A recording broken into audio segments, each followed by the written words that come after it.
So Aaron has sold 2,000 homes in his career. He's now focusing on his coaching company. He has over 300 agents in our group. 352? 352? Who's counting? I don't know.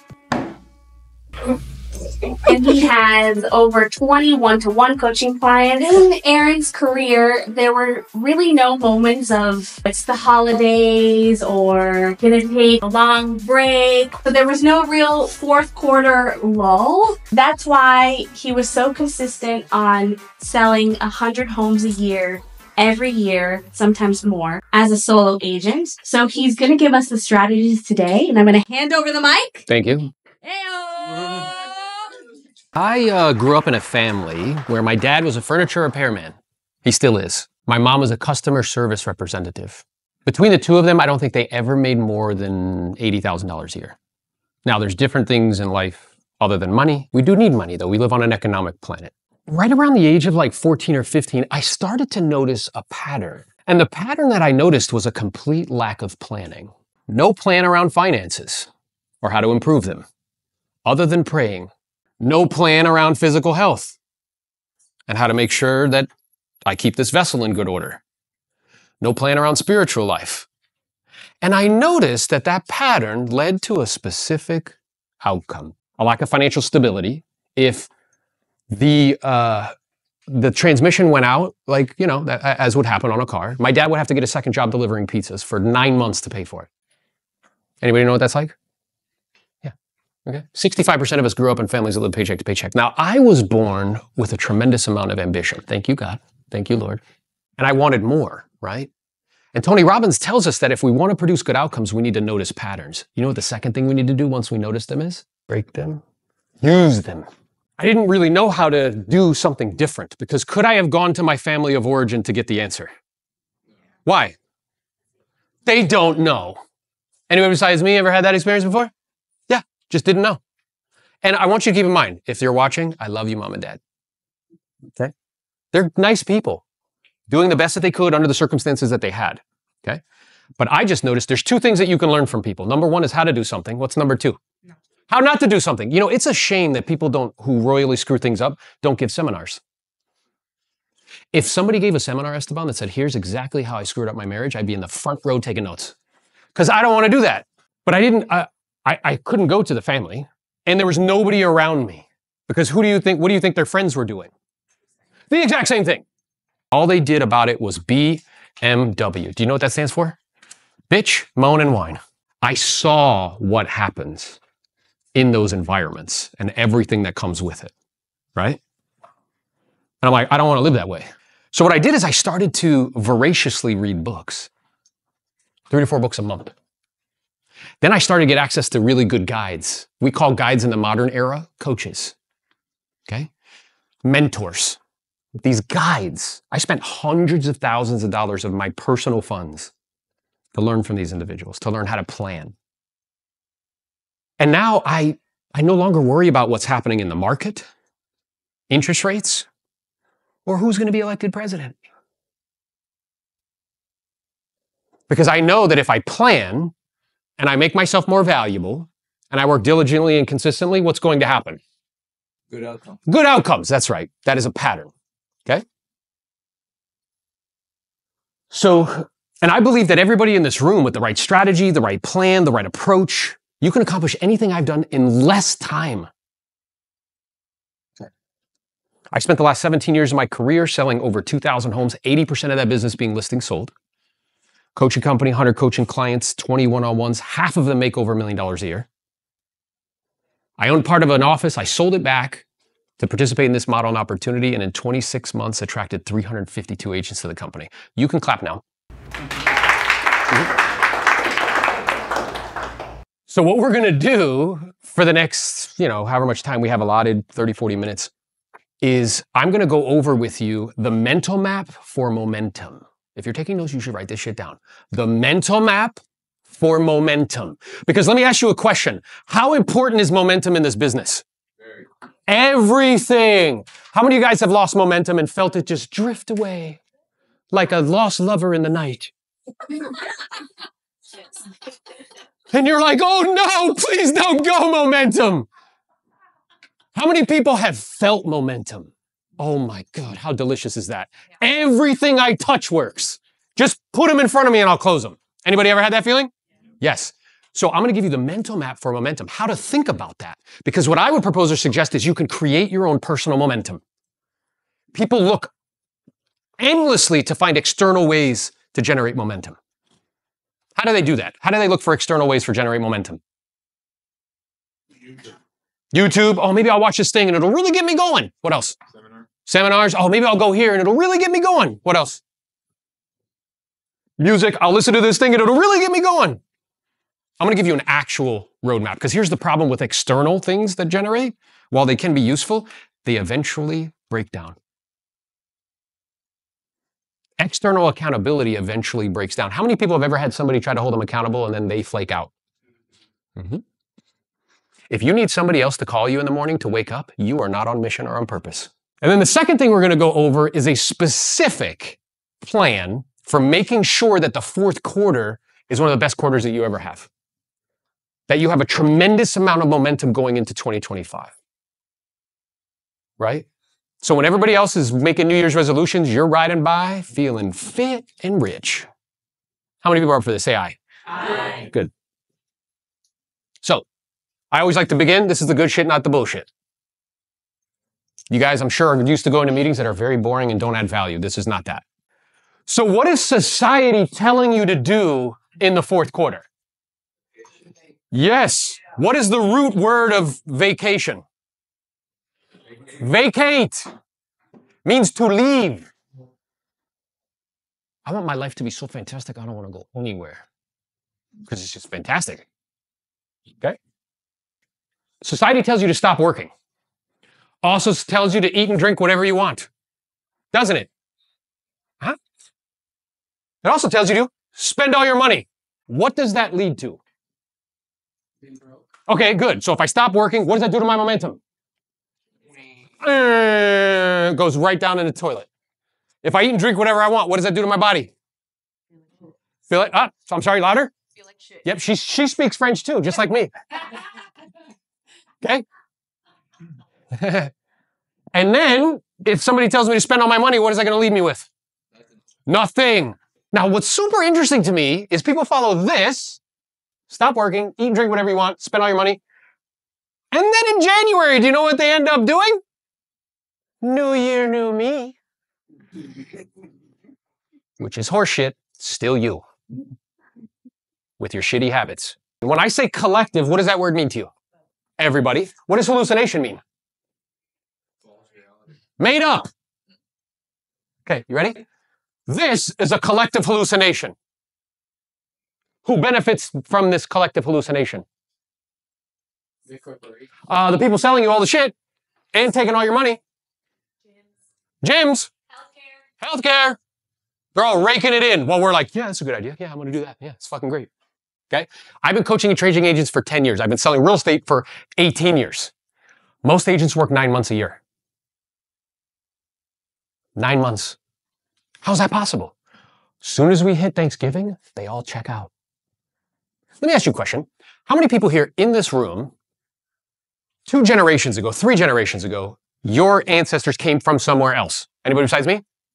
Look at the fucking room.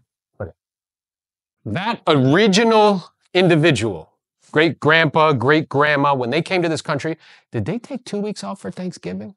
Did they take 3 weeks for the holidays?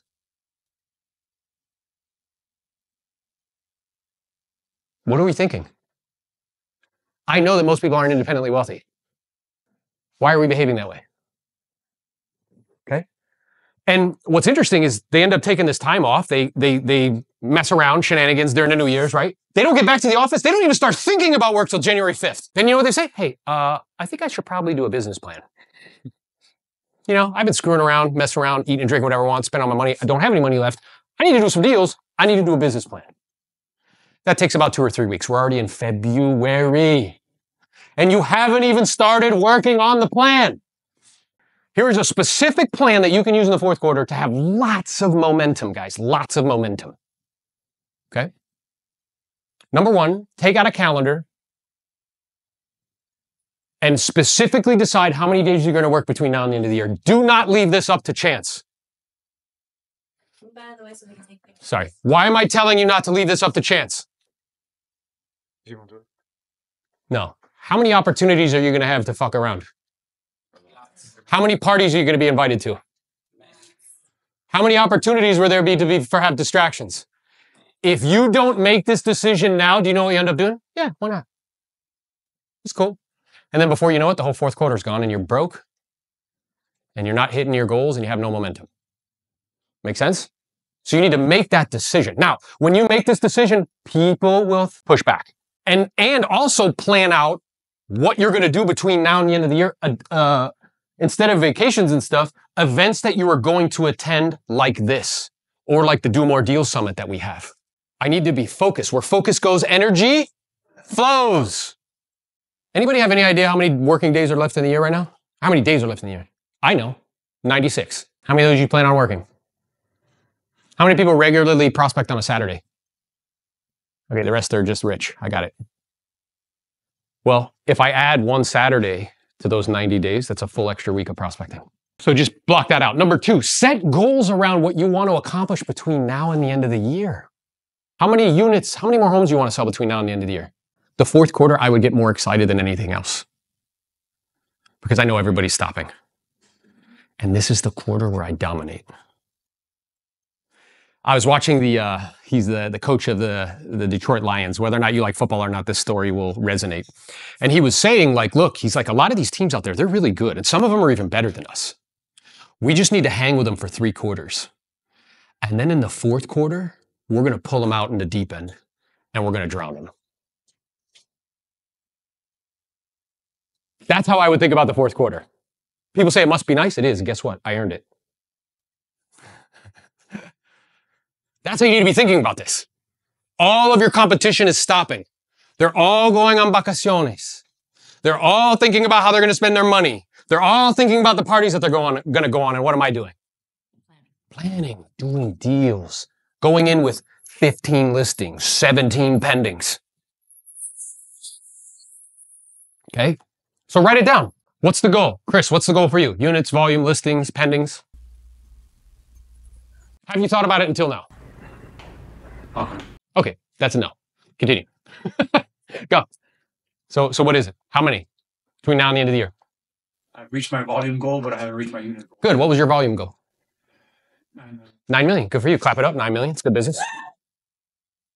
Makes him one of the top agents in all of Plantation. And really, I don't know if you guys know this. Out of when I was high in production, out of 20,000 agents in the multiple listing service, there's only 100 that do more than 20 million in volume.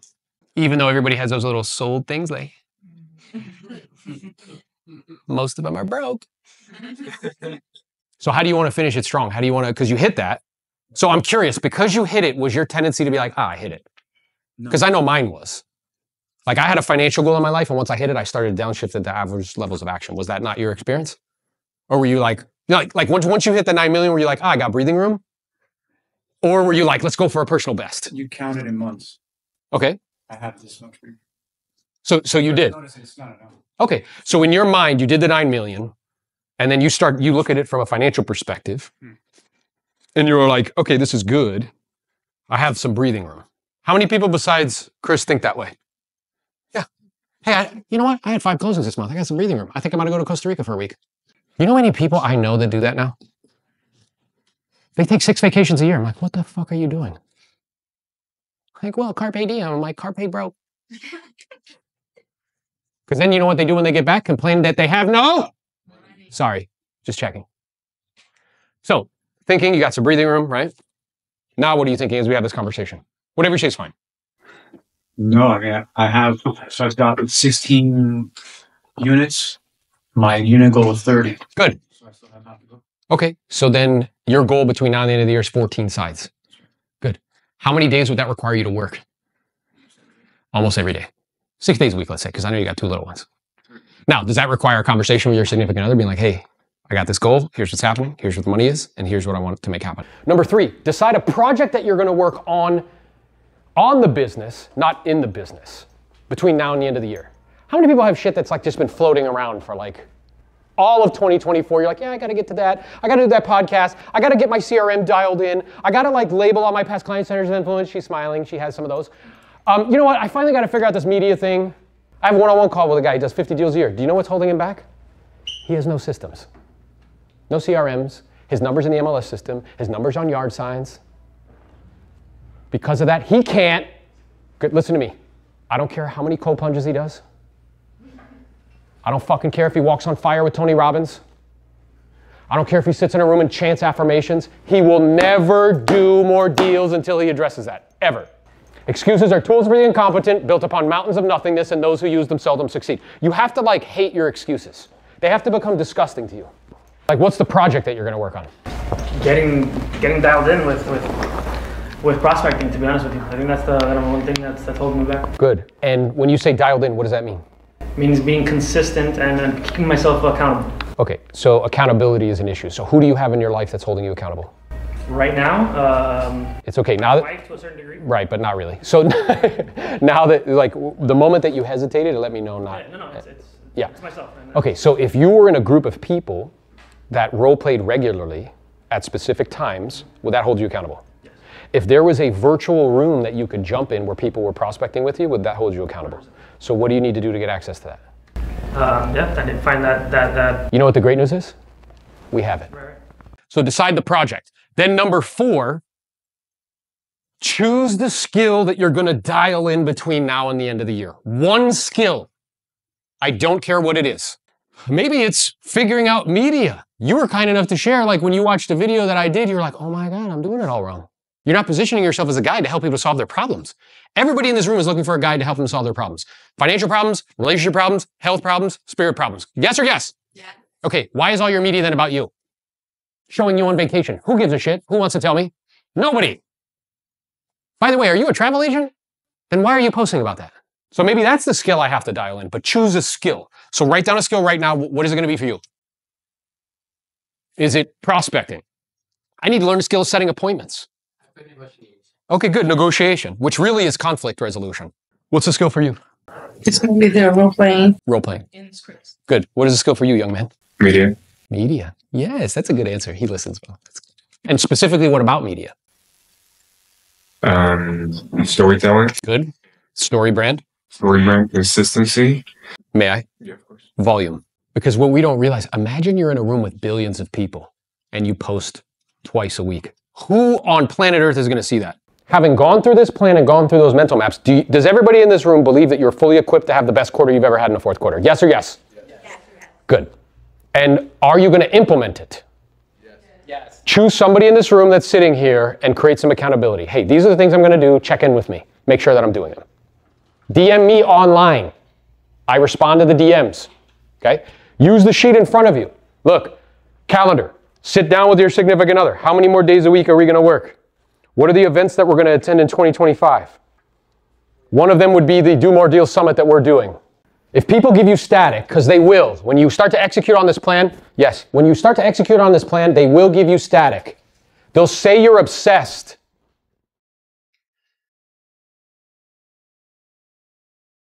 And these are some things that you have to keep in mind. Grant Cardone says this about obsession. Until you become completely obsessed with your mission, no one will take you seriously.